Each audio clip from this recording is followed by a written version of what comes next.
Hello, everyone, and welcome to another deep dive Into the fascinating world. of chess puzzles. Yes. Today's puzzle, It's a real brain twister. Yeah. Okay, We've got a board all right, we've got a board set up where white has where white has a pawn on c7, a knight on a6. a knight on a6, the queen on g5, Another knight. another knight on f3, pawns on a2, g2, and h2, And the king on g1. and the king on g1.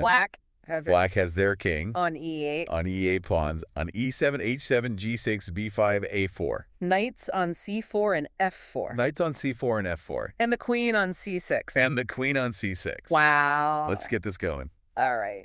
All right, the first thing That jumps out at me. that jumps out at me is that white pawn on c7. It's just one square away. It's just one square away from promotion, Which could be a game changer. which could be a game changer. Absolutely, that pawn is a major threat. Yeah, But black has some pieces in play I was going to say. that complicate things. Yeah, Those knights on c4 and f4 control key squares, in the center and black's queen on c6. is well positioned to defend. Yes. I see what you mean. So it's not just about getting that pawn To the 8th rank. to the 8th rank. It's about doing it in a way That creates that creates a real advantage white.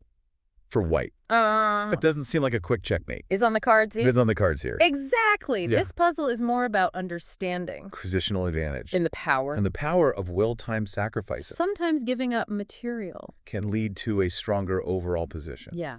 Okay, so maybe we need to think outside the box here. What if white starts by moving their queen? What if white starts by moving their queen from g5 to b5?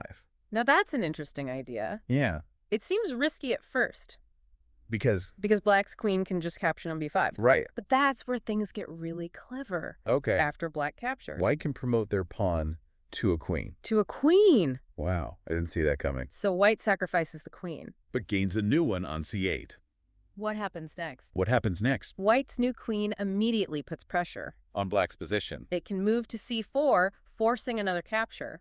Uh-huh. This opens up a crucial line, For white's knight on f3, which can now jump to e5. attacking the black king. That's amazing. That's amazing. It's a series of sacrifices that lead to a direct attack on the king. Black can try to defend. But white's knight on e5 Is a real menace. is a real menace. Precisely. Yeah. And if black keeps trying to chase that knight, White can eventually maneuver it to c4. putting even more pressure on the black king. So the answer is white, qg5, qb5, black, qc6, 2b5, white, pc7, pc8, q, black, e8, kf7, white, qc8, qc4, black, qb5, qc4, white, nf3, ne5, black, kf7, ke6, white, ne5, nc4. There you go. White sacrifices the queen twice. But each sacrifice leads to a stronger position. The final position with the knight on c4 Is extremely dangerous for black. and white has a clear advantage. Yes. Thank you for listening.